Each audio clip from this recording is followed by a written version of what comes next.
যে সেরহিন্দে একজন মুজাদ্দিদ শুয়ে আছেন, মুজাদ্দিদ আলপেসানি সেরহিন্দি ওখানে শুয়ে আছেন। আমার কথা বুঝতে পারছেন তো নাকি?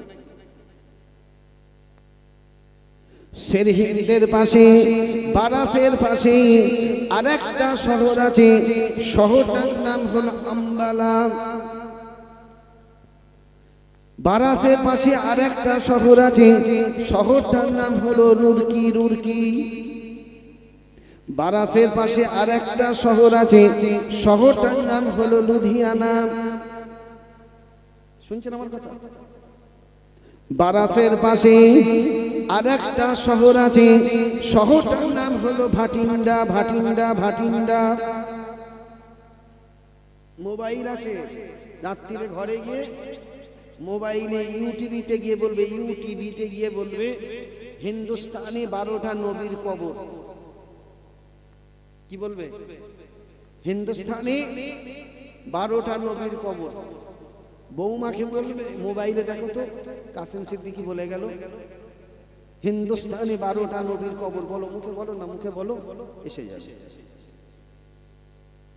এই যুবকেরা যুবকেরা, তাহলে হিন্দুস্তানের জমিনে 12টা নবী শুয়ে আছেন। ইংরেজ ভারতে রাজত্ব করেছিল। ইংরেজ বারবার মুসলমানদের উপর অত্যাচার করেছিল। কোথায় মসজিদের উপরে, কোথায় মাদ্রাসার উপরে, বারবার মুসলমানদের উপর অত্যাচার করছিল। তবে আল্লাহ পাক মুসলমানকে ধ্বংস করেনি বাবা, তবে আল্লাহ পাক ইংরেজকে ধ্বংস করে দিয়েছে। করেছে না করেনি? ভারতের জমিনে কংগ্রেস রাজত্ব করেছে 34 বছর। কংগ্রেস বারবার মুসলমানদের উপর অত্যাচার করেছে বাবা। মসজিদের উপর অত্যাচার করত।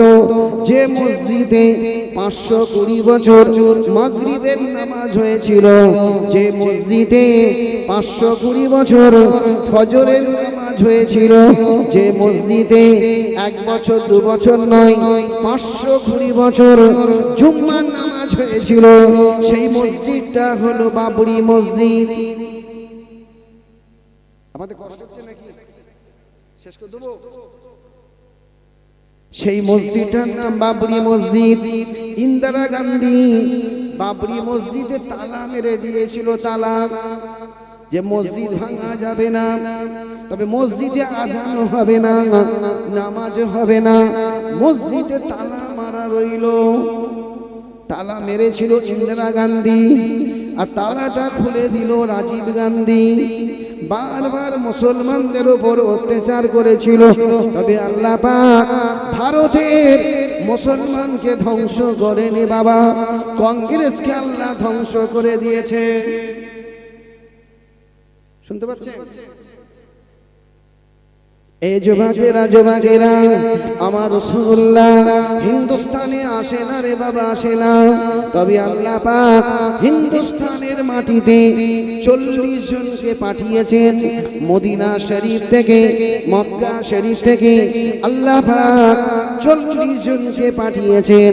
তার মধ্যে একজন হলেন হযরত নিজামউদ্দিন আউলিয়া, তার মধ্যে একজন হলেন হযরত কুতুবউদ্দিন কাকি, তার মধ্যে একজন হলেন মুঈনুদ্দিন চিশতি আজমিরি রাহমাতুল্লাহ আলাইহি, তার মধ্যে একজন হলেন হযরত পীর ফতি আলী ওয়াইসি, তার মধ্যে একজন হলেন শেরে মাস্তান হারে বারেশা দিল্লির জুমা মসজিদের শরীফ তলার শুয়ে আছেন।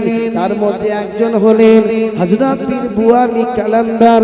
এই রকম 40 জনকে আমার আল্লাহ পাক মদিনা শরীফ থেকে পাঠিয়েছিলেন, মক্কা শরীফ থেকে পাঠিয়েছিলেন। 40 জনের ভেতরে একজন হলেন হযরত মুস্তাফা মাদানী। মাদানী মাদানী, যে মাদানী মাদানী মাদানী, নাম হলো মাদানী মাদানী, হযরত পীর মুস্তাফা মাদানী। পশ্চিম বাংলায়, এই পশ্চিম বাংলায় একটা রাজ্য আছে, যে রাজ্যটার নাম হলো মাদানীপুর জেলা। মাদানীপুর জেলা মাদারীপুর জেলা। পশ্চিম বাংলায় একটা রাজ্য আছে, যে রাজ্যটার নাম হলো মাদারীপুর জেলা। একটা জেলা আছে পশ্চিম বাংলায়, সে জেলাটার নাম হলো মাদারীপুর জেলা। কোন জায়গায় বলেন তো আছে মাদারীপুর জেলা? হ্যাঁ ঠিক বলেছে, মেদিনীপুর। ইতিহাসটা খুলুন, ইতিহাসটা পড়েন। ওই জেলাটার নাম ছিল মাদারীপুর জেলা। কেন মাদানি থাকলে মোল্লা মোল্লা গন্ধ বেরোচ্ছে, মুসলমানদের গন্ধ রাখা যাবে, এই জন্য জেলাটার নাম হয়েছে মাদারীপুর। ফুরফুরা শরীফে ঢুকতে, ফুরফুরা শরীফে যেতে একটা ছোট্ট গ্রাম পড়ে। সেই গ্রামটার নাম আমার ছোট হুজুর পীর কেবলা দিয়েছিলেন হোসেনপুর গ্রাম। হোসেনপুর শুনতে পাচ্ছেন? হোসেনপুর। আজ থেকে 42 দিন আগে ওই গ্রামের নাম দিয়েছে কিছু আরএসএস হুসুমপুর। বলছে এটা হোসেনপুর নয়, এটা হুসুমপুর, বোর্ড লাগাচ্ছে হুসুমপুর। আজ থেকে আমি 13 দিন আগে সেই গ্রামে গিয়েছিলাম 2-3 হাজার মানুষকে নিয়ে। গ্রামের পঞ্চায়েতে গিয়ে পঞ্চায়েতের বোর্ড আমি খুলে দিয়েছি, যেটা হুসুমপুর গ্রাম পঞ্চায়েত নয়, নতুন করে আবার বোর্ড লাগিয়ে দিয়ে এসেছি হোসেনপুর গ্রাম পঞ্চায়েত। খাতায় থাকবে হোসেনপুর, দলিলে থাকবে হোসেনপুর, এসআইআরে ফরমে থাকবে হোসেনপুর, আর বোর্ড থাকবে হুসুমপুর। নানির গল্প নাকি? এই খুলে দিয়েছি, এই খুলে দিয়েছি বলে কিছু কুকুর ঘেউ ঘেউ ঘেউ ঘেউ করছে। কেন করল? কেন করল? আমি শোনো, আমরা আজ পীর সাহেব এই জায়গার জমির, মানে এইখানে আমার মেজ হুজুর পীর কেবলা, ন হুজুর পীর কেবলা, ছোট হুজুর পীর কেবলা 150 বিঘা জমি আছে এই হোসেনপুরে। বড় হুজুর মেজ হুজুর, আবার সেই জমিগুলো ফুরফুরা ফাতিহা সিনিয়র টাইটেল মাদ্রাসায় লিখে দিয়ে গেছে, যেটা মাদ্রাসার জমি। শুনতে পাচ্ছেন না? লিখে দিয়ে গেছে। এত সহজ নয়। এ যুবকেরা, এ মায়েরা, বোনেরা, বেটিরা, 40 জনের ভেতরে একজন হলেন হযরত পীর বুয়ালি কালান্দার। বুয়ালি কালান্দার কোথায় শুয়ে আছেন? দিল্লিতে যেতে গেলে একটা ছোট্ট শহর পড়ে, শহরটার নাম হলো পানিপথ। নাম শুনেছেন? এই শোনেননি? ওই দিল্লিতে যেতে গেলে একটা ছোট্ট শহর পরে, সব আজমির শরীফে যাচ্ছে না, সব বাসে করে সব পানিপথে নামে, মাছ দাঁড় করায়, ওখানে সব জিয়ারত করে। কার কবর জিয়ারত করে? হযরত পীর বুয়ালি কালান্দার। কোথা থেকে এসেছেন? মদিনা শরীফ থেকে আল্লাহ পাঠিয়েছে।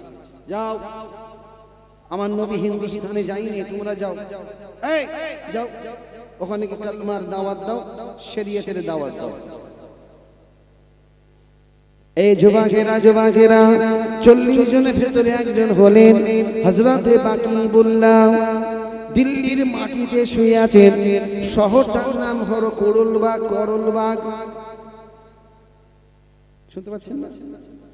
নামটা হলো হযরত বাকিবুল্লাহ। জিনার কবরের মাটিটাকে আল্লাহ পাক এখনো ভিজে অবস্থায় রেখে দিয়েছেন। কবরের মাটিটা এখনো ভিজে আছে। কবরের মাটিটা পুরো ভিজে, দেখে মনে হবে যে মনে হয় 4-5 দিন আগে কবর হয়েছে। 4-5 দিন আগে কবর হয়েছে। হযরতে বাকিবুল্লাহর কবরের মাটিটাকে আল্লাহ কেন ভিজিয়ে রেখেছেন? কিছু কারণ আছে না নাই? একটু হ্যাঁ হু বলে। এই গ্রামটার নাম আমি ভুলে গেছি, ঢোলটুকারি। কোন 14 নামটা রেখেছে? শালা তার গোষ্ঠীকে আমার সালাম, ঢোল টুকা। আজকে রেখে আমি কাসেম সিদ্দিকী এসেছি, আপনার সবাই খুশি তো নাকি? দেখি কারা কারা অখুশি। 1 জন 2 জন 3 জন 4 জন 5 জন 6 জন 7 জন 8 জন 10 জন 11 জন 12 13 14 15 16 17 18 19 জন হাত তুলে বলে হুজুর আমরা অখুশি। আর কারা কারা খুশি? দাঁড়ান তো খুশি। মাশাআল্লাহ, নারে তাকবীর। আরে 20-22 জন বললো হুজুর আমরা অখুশি। বুঝতে পারে মুসলমান তো হুজুকে বাঙ্গাল, এরা সবসময় হাত তুলে ফেলে।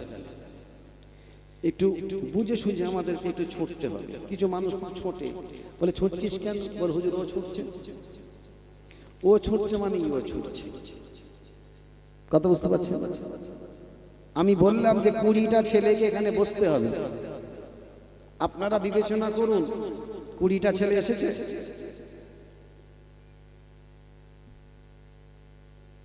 যাকে বলেছিলাম ডাকতে, তাকে ডাকতে পাঠালাম, সেও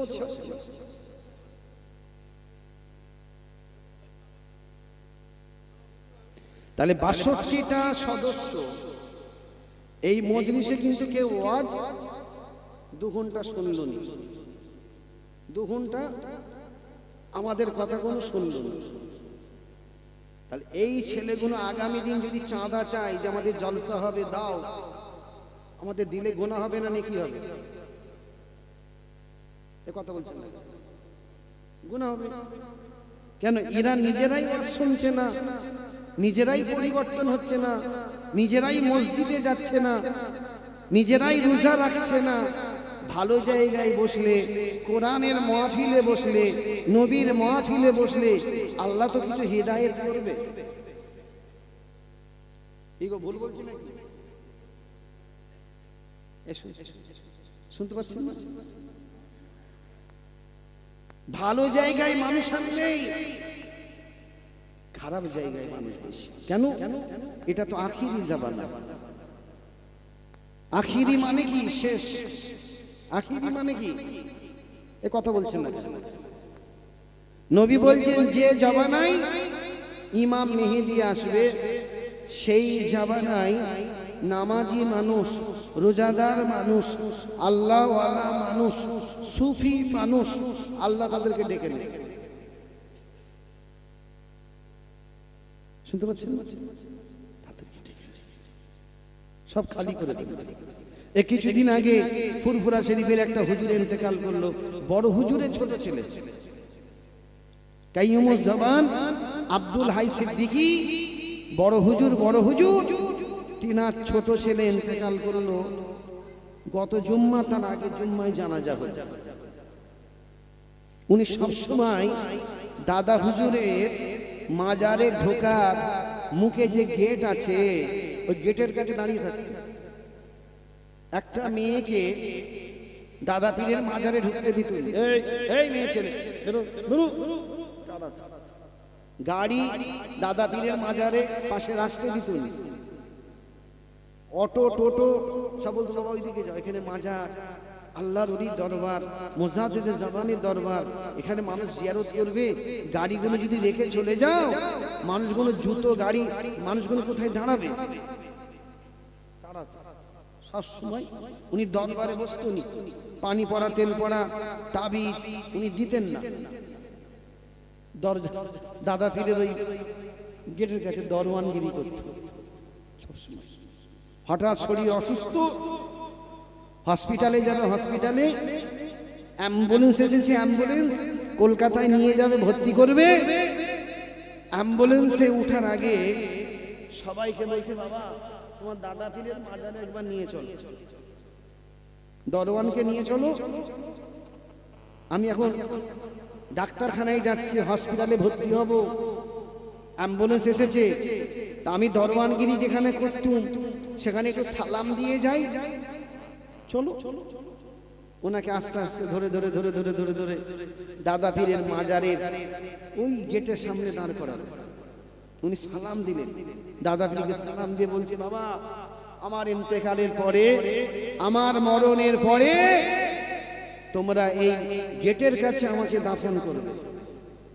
আমি সারা জীবন তোমার দাদা পীরের মাজারে দরবানগিরি করেছি, দরবানগিরি করেছি, মরণের পরও আমি এখানে দরবানগিরি করব, তাই আমাকে এখানে কবর।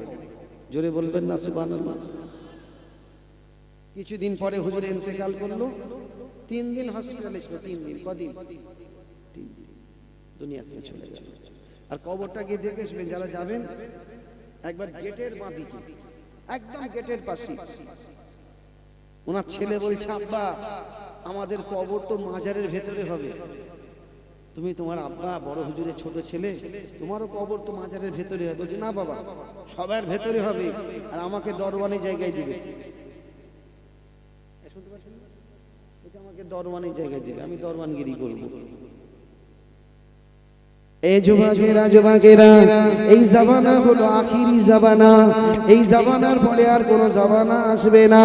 হযরত আবু হুরায়রা আমার রাসূলকে জিজ্ঞাসা করলেন, ইয়া রাসূলুল্লাহ, ইয়া হাবিবাল্লাহ, ইমাম মেহেদী আসবে, ইমাম মেহেদী আসবে, তবে ইমাম মেহেদী আসার আগে ওই জামানাটা কেমন হবে, ওই জামানাটা কেমন হবে?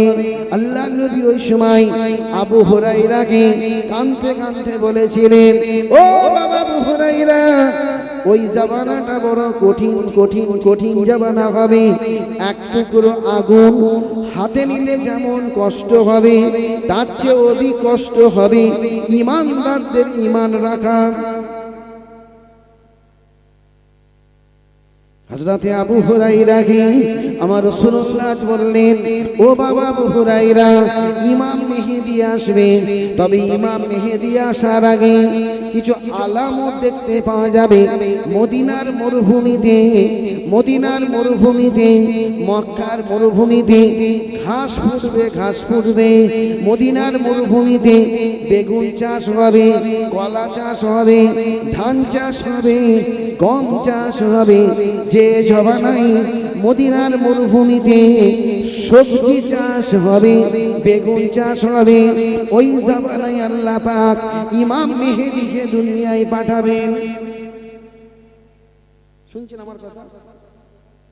যে জবানাই মদিনার মরুভূমিতে ঘাস ফুটবে, ঘাস, উনি ঘুমাচ্ছেন, ঘুমলে হবে তকবীর দেন তো, ঘুমটা ছেড়ে যাক না। আরে তাকবীর। এই কে মোবাইলে ছবি তুলছে? তোমাদেরকে বসতে বলিছে এখানে? কমিটি ছেলে নাকি? কমিটি ছেলে, ব্যাচ পড়ে আছে।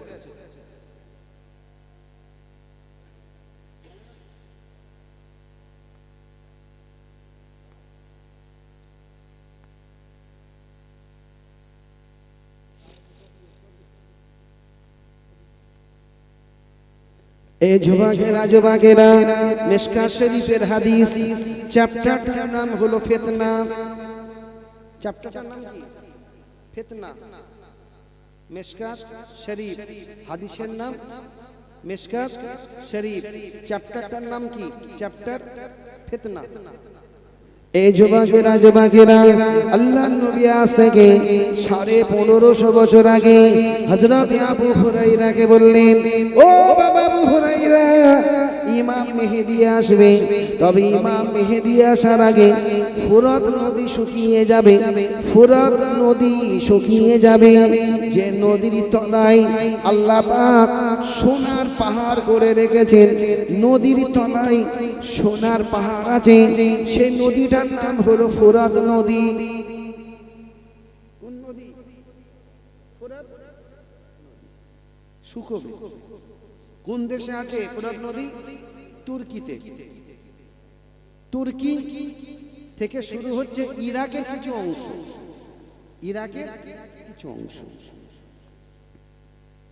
কি গো, শেষ করে দেবো নাকি? শেষ করে দেবো? 11:30 বাজে।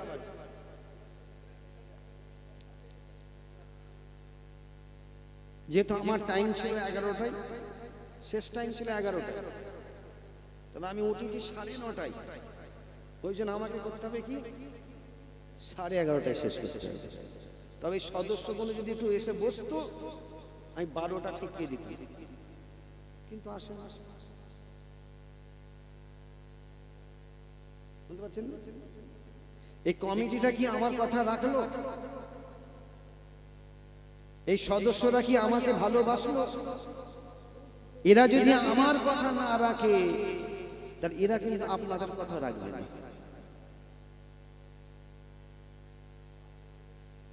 এরা বাপের কথা মানবে না, মায়ের কথা মানবে না। 20 জন হাত তুলে দেখি, 20 জন, 20টা সদস্য হাত তোলেন। 1 জন, 2 জন, 3 জন, 4 জন, 5 জন, 6 জন, 7 জন, 8 জন, 9, 10, 11, 12, 13। তাহলে 62-র মধ্যে 13 জন এসে বসেছে। সবাই কিন্তু হই হই করছে। আর যদি বলেন না বাবুর্চিদের সঙ্গে আছে, তাহলে আগামী বছর থেকে বাবুর্চি করবে না, এই সদস্যরাই রান্না করবে। কি গো, ভুল বলছি নাকি? এটাই রান্না করবে। এই যুবকেরা, ইমাম মেহেদী আসবে। আল্লাহ নবী আজ থেকে 1550 বছর আগে হযরত আবু হুরায়রাকে বললেন, ও বাবা আবু হুরায়রা, ইমাম মেহেদী আসবে, ইমাম মেহেদী আসবে। তবে ইমাম মেহেদী আসার আগে পৃথিবীতে ঋতু পরিবর্তন হয়ে যাবে। ঋতু, বৈশাখ মাসে ঝড় পানি, পৌষ মাসে হবে, জ্যৈষ্ঠ মাসে ঝড় পানি, মাঘ মাসে হবে, অঘ্রাণ মাসে হবে, নিম্নচাপ হবে ফাল্গুন মাসে। আল্লাহ নবী বলছেন, যে জমানায় ইমাম মেহেদী আসবে ওই জমানায় গরমের সময় চৈত্র বৈশাখ মাসে কোহরা পড়বে। কোহরা, চৈত্র মাসে কুয়াশা পড়বে। কোহরা, কোহরা মানে কি? কুয়াশা। কোন মাসে পড়বে? চৈত্র মাসে। আমরা তো কুয়াশা দেখবো মাঘ মাসে, অঘ্রাণ মাসে, পৌষ মাসে। চৈত্র মাসে কুয়াশা পড়েছে। এই যুবকেরা, আল্লাহ নবী বলছেন, এ বাবা আবু হুরায়রা, ইমাম মেহেদী আসবে। তবে ইমাম মেহেদী আসার আগে গ্রামে গ্রামে গ্রামে, পাড়ায় পাড়ায় পাড়ায় মসজিদের সংখ্যা বেড়ে যাবে। মসজিদের সংখ্যা বেড়ে যাবে, মসজিদগুলো সুন্দর সুন্দর সুন্দর হবে। আল্লাহ নবী বলছেন, যে জমানায় ইমাম মেহেদী আসবে ওই জমানায় মসজিদের সংখ্যা বেড়ে যাবে, মসজিদগুলো সুন্দর সুন্দর হবে। কি গো, হচ্ছে না? কথা বলছে না কেন? বলে পয়সা কত লাগবে? ওই পাড়ায় যাবিনি জুম্মা পড়তে, আমি জায়গা দিচ্ছি, এখানেই মসজিদ। তাই হচ্ছে। নামাজি হোক, মুসল্লি হোক, মুয়াজ্জিন থাক আর নাই থাক, মসজিদ তৈরি করে দেবে। নবীর কথা মিথ্যে না সত্য? এই যুবকেরা, আল্লাহ নবী আজ থেকে 1550 বছর আগে হযরত আবু হুরায়রাকে বললেন, ও বাবা আবু হুরায়রা, ইমাম মেহেদী আসবে। তবে ইমাম মেহেদী আসার আগে বাড়ির মহিলারা পুরুষের কাজ করবে, পুরুষের কাজ করবে। রাস্তাঘাটে তারা কাজকর্ম করে বেড়াবে, ঘরের কাজে লিপ্ত হবে না, বাইরের কাজে লিপ্ত হয়ে যাবে। শুনছেন আমার কথা? মহিলারা ঘরের কাজ করবে না, বাইরে চলে যাবে। 26শে রমজান পড়বে, 26শে রমজান, ওই বাড়ির মহিলারা দেখবেন শুধু বলছে টোটো ভাড়া কর, বাজারে যাব, a market say market, a market say market. খেজুর ব্লাউজের ভেতরে নিয়ে যাচ্ছে, বলছে রাস্তায় আমরা রোজা খুলবো, বাজারে রোজা খুলবো, বাজারে আমাদেরকে যেতে হবে।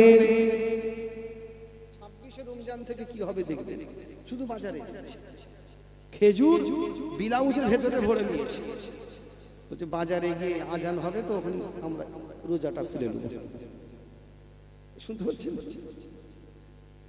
এ যুবকেরা যুবকেরা, আল্লাহর নবী হযরত আবু হুরায়রাকে বললেন, ও বাবা আবু হুরায়রা, ইমাম মেহেদী আসবে, তবে ইমাম মেহেদী আসার আগে নিত্য নতুন বিমার আসবে, অসুখ আসবে। আল্লাহর নবী বলছেন, যে জমানায় নিত্য নতুন বিমার আসবে, অসুখ আসবে, ওই জামানাটা হবে আখিরি জামানা, ওই জামানাটা হবে শেষ জামানা। শুনছেন আমার কথা? নতুন নতুন বিমার, অসুখ আসবে, নতুন নতুন বিমার। আল্লাহ ওষুধ পাঠাবেন, বিমার দিয়ে ঘুরবে। এ যুবকেরা, ইমাম মেহেদী আসবে, তবে ইমাম মেহেদী আসার আগে আমার রাসূলুল্লাহ বলছেন, तमाम পৃথিবীতে 3000 গজব আল্লাহ পাঠাবেন, 3000 গজব আসবে। যে গজবটা হলো আসমানি গজব। কত হাজার? 3000 গজবটা আসমানি। আসমানি গজব আসবে। এত খাটা করে ফেলেছো কেন? কি দিয়েছো? লেবু? হ্যাঁ, তাই? এই মনে হয় ধরো।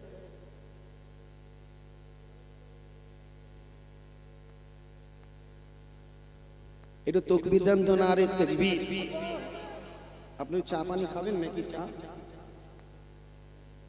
এই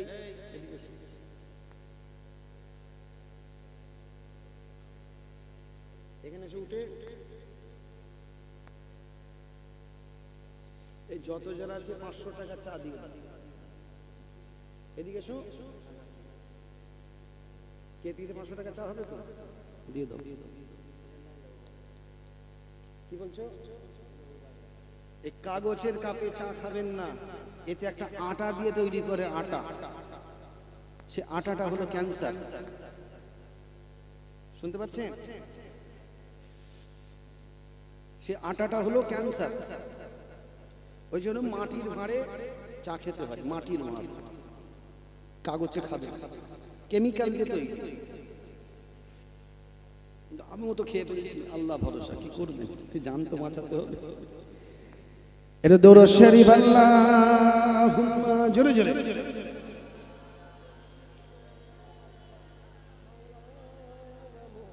আপনাকে কি করে বলবো?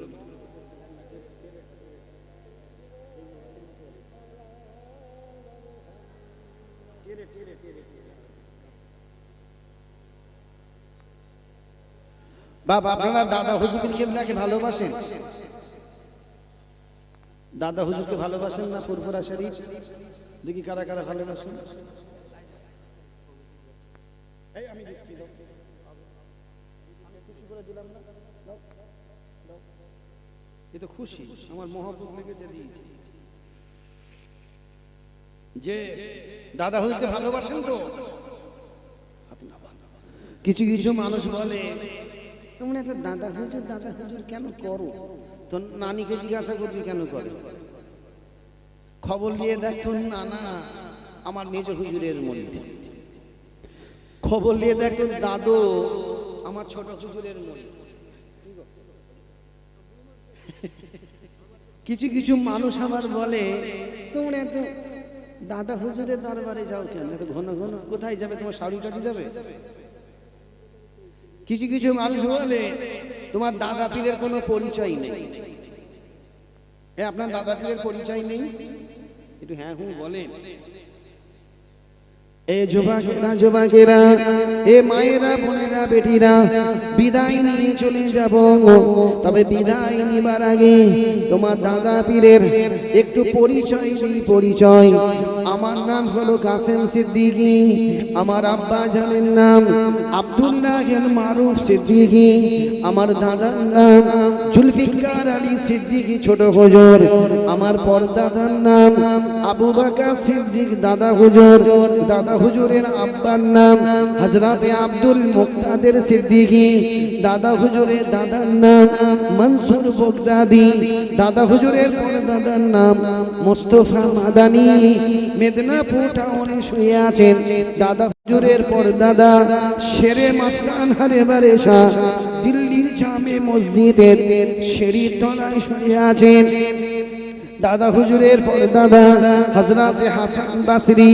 ইরাকের জমিনে কারবালাতে শুয়ে আছেন দাদা হুজুরের পরদাদা হযরতে উকবা রাদিয়াল্লাহু তাআলা আনহু, রাসূল পাকের একজন সাহাবা, মদিনার গর্ভস্থান জান্নাতুল বাকিতে শুয়ে আছেন দাদা হুজুরের পরদাদা হযরতে হামজা রাদিয়াল্লাহু তাআলা আনহু, দাদা হুজুরের পরদাদা হযরতে খুবাই রাদিয়াল্লাহু তাআলা আনহু, দাদা হুজুরের পরদাদা হযরতে জুনায়েদ রাদিয়াল্লাহু তাআলা আনহু, দাদা হুজুরের পরদাদা আমার রাসূল পাকের প্রধান সাহাবা হযরতে আবু বকর সিদ্দিক। জোরে বলুন না সুবহান। একটু জোরে হবে না? তোমার দাদা পীরের বংশের পরিচয় দিলাম, বংশ। বসিরহাটের আল্লামা রুহুল আমিন হুজুর, তিনি পাগল হয়ে যায়নি যে দাদা পীরের হাতে হাত দেব। তিনি দেখেছেন, বুঝেছেন, চিন্তা করেছেন, তবে হাত দিয়েছে। এমনি হাত দিয়েছে, বংশ দেখেছে, বংশ যে আবু বকর সিদ্দিকের বংশ কোথায়, তারপরে হাত দিয়েছে। এত সহজ নয়। কি ভাবছেন? কোথা আছে? আসুন বিদায় নেব, চলে যাব। একটু আল্লাহর কাছে দাঁড়িয়ে আমার নবীকে একবার সালাম দিয়ে যাব। ইয়া নবী,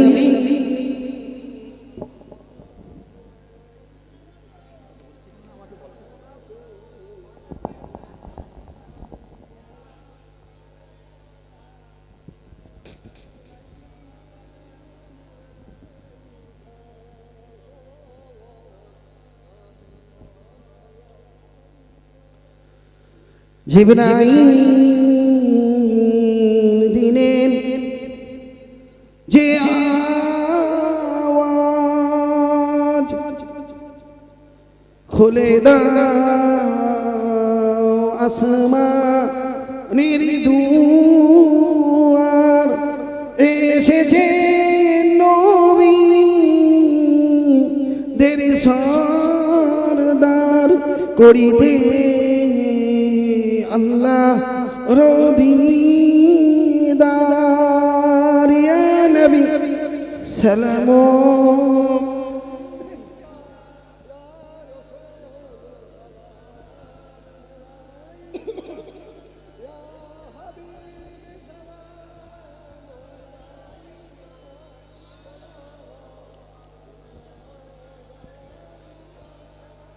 তায়েফের দুষ্ট ছেলেরা আমার নবীকে পাগল বলিয়া মারিল পাথর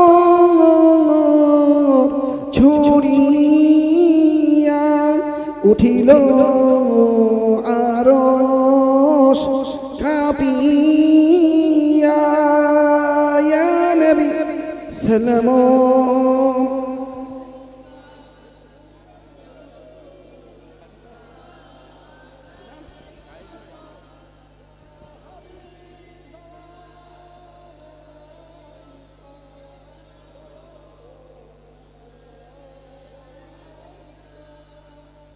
মাশাআল্লাহ, আমি বিদায় নেব, চলে যাব। তবে ফুরফুরা শরীফে দাদা পীরের ইসাল 100 বছরে একদিন হয়। 21-এ হয়, 22-এ হয়, আর 23 ফাল্গুন। এই ফাল্গুন মাসে 3 দিন দাদা পীরের দরবারে ইসাল 100 হয়। আমি সবাইকে যাওয়ার জন্য অনুরোধ করব যে আপনারা ফুরফুরা শরীফে যাবেন। এই দাদা পীরের যে ইসাল 100 আছে 21, 22, 23-এ ফাল্গুন, সেই দরবারে গিয়ে একটু ইফতার করবেন, সেহরি করবেন, রাতের খাবার। কাসেম সিদ্দিকীর বাড়িতে আসবেন, আমার বাড়ি। রাতের খাবার, দিনের খাবার, এই রাতের খাবার, সেহরি এবং ইফতার আমরা একসঙ্গে বসে করব।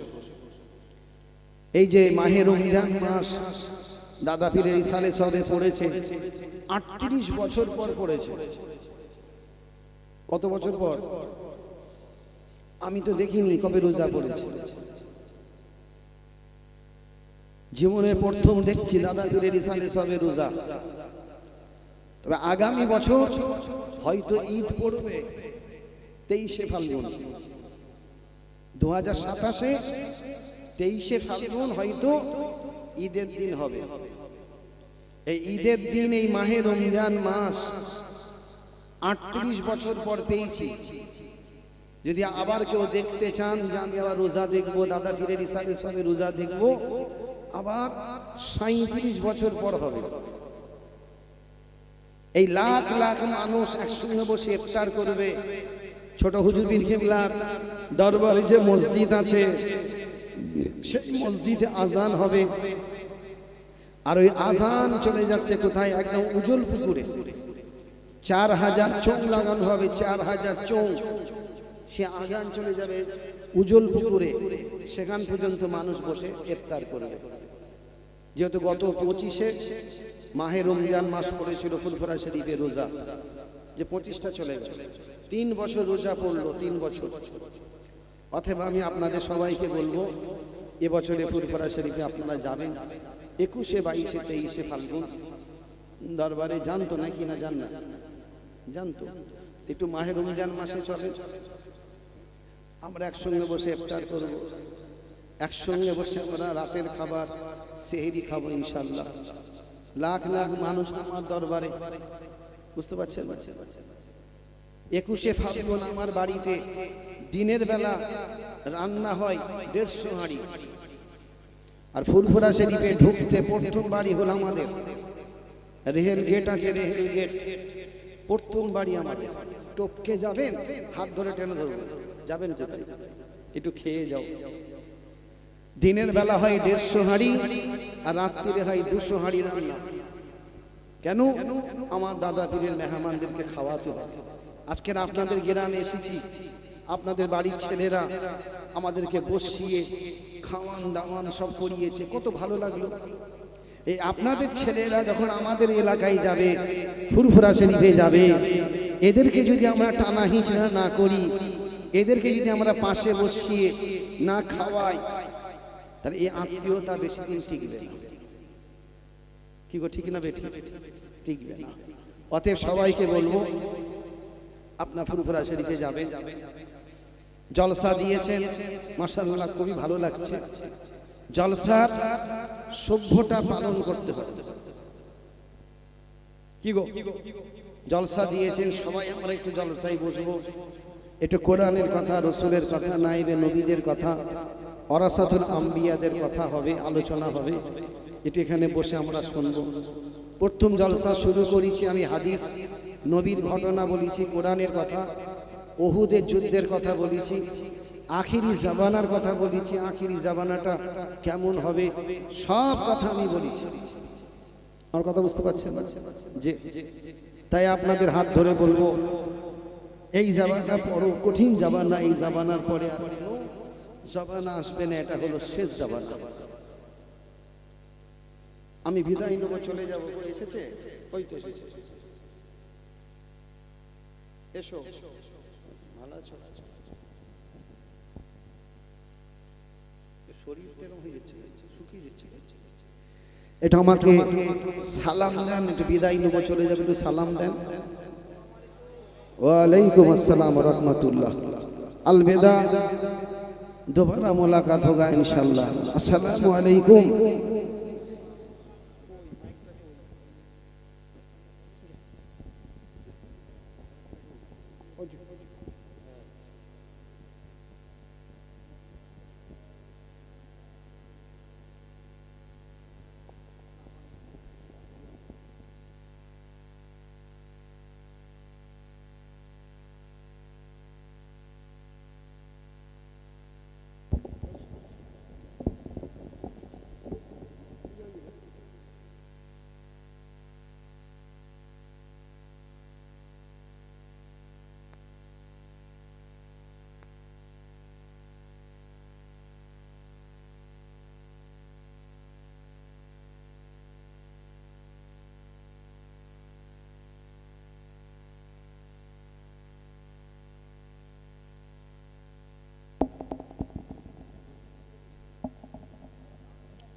সকলে একটু তাকবীর দেন। নারে তাকবীর, নারে তাকবীর।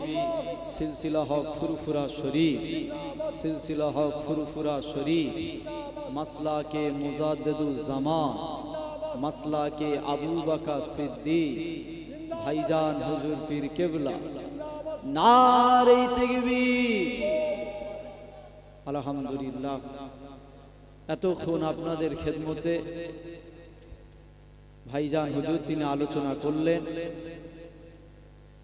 এখন আমি গুনাহগার মোহাম্মদ সামির আহমেদ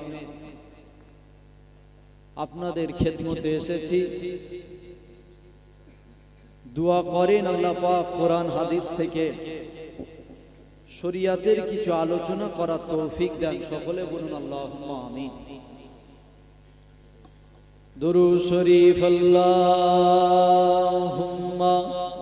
সাল্লি আলা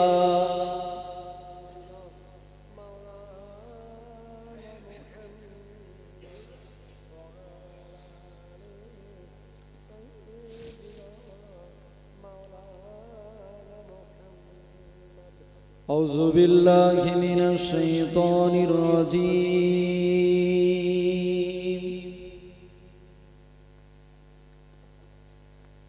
بسم الله الرحمن الرحيم.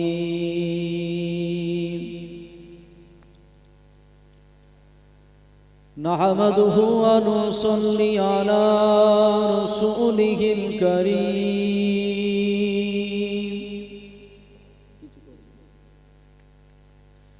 أما بعد فيا أيها الحاضرون رحمكم الله.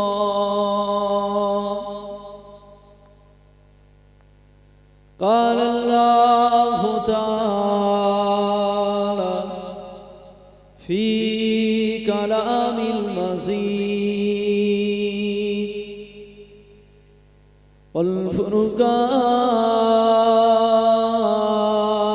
والفرقان الحميد.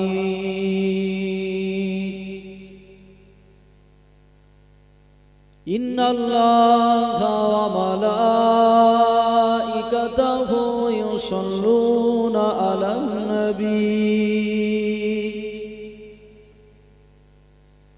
يا أيها الذين آمنوا صلوا عليه وسلموا تسليما.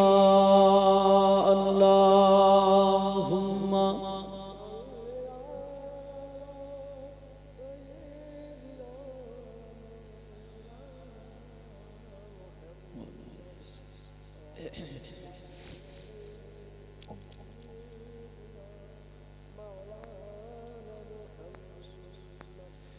सदाए महशर में लब्बैक लब्बैक जहाँ उम्मतों ने पुकारा मोहम्मद, हमें जानो दिल से प्यारा मोहम्मद, मोहम्मद के हमों हमारा मोहम्मद. अल्लाहुम्मा सल्ली अला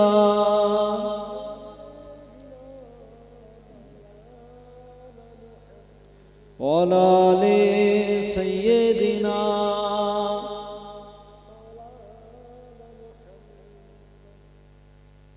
कलमा ला इलाहा इल्लल्लाह,